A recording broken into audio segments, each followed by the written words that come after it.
We were speaking yesterday to some of the brahmacharis of Sri Sri Radha Gopinath ashram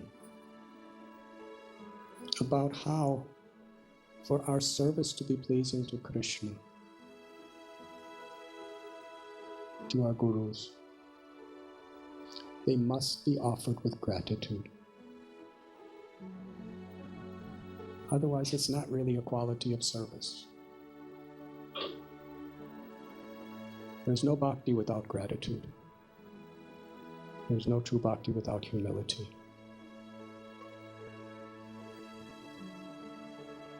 That's not a detail. That's at the heart of Srimad Bhagavatam, Chaitanya Charitamrita.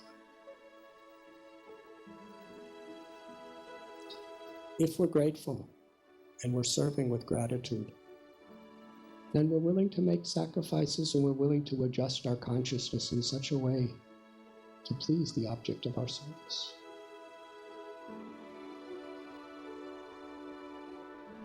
What I saw in Srila Prabhupada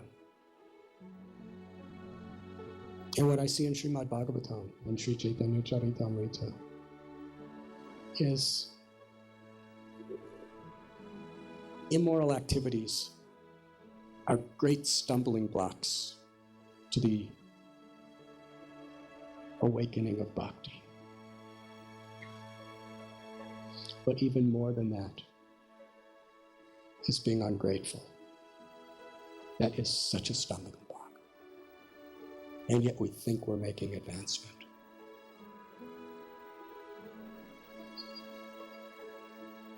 Because when we're grateful, we can access the power we can be given the empowerment to overcome difficulties.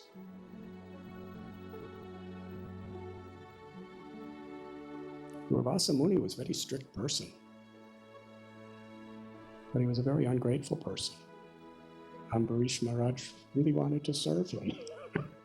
Instead of being grateful for Ambarish Maharaj, even if he made some mistakes, instead of appreciating, he became angry. He became critical. And there are story after story like that.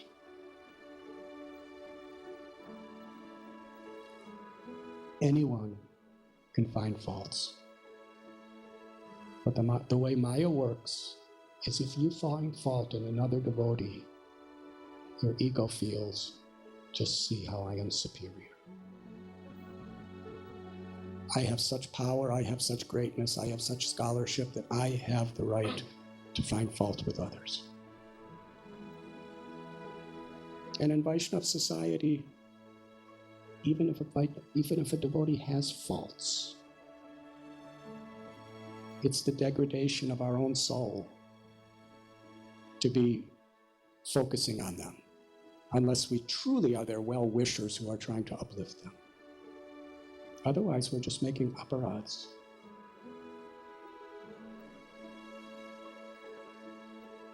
So there's faults everywhere. Prabhupada would always be correcting and readjusting the consciousness of his devotees, because it's such an addiction to find faults.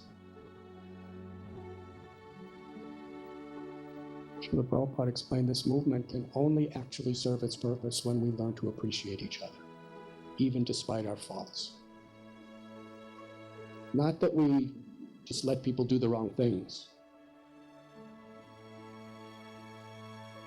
but we empower people, we empower each other to do better. If we're in a particular specific role as a leader where people are under us, then sometimes like a parent, we have to correct. But when we're just looking in all directions and finding, you're going to find if you look for them.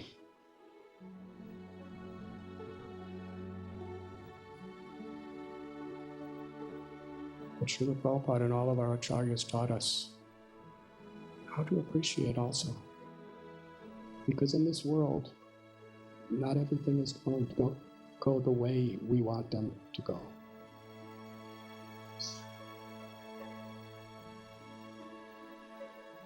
And that's Krishna's grace, because if it did, we would make no progress. We are meant to relate with other Vaishnavas on a higher level.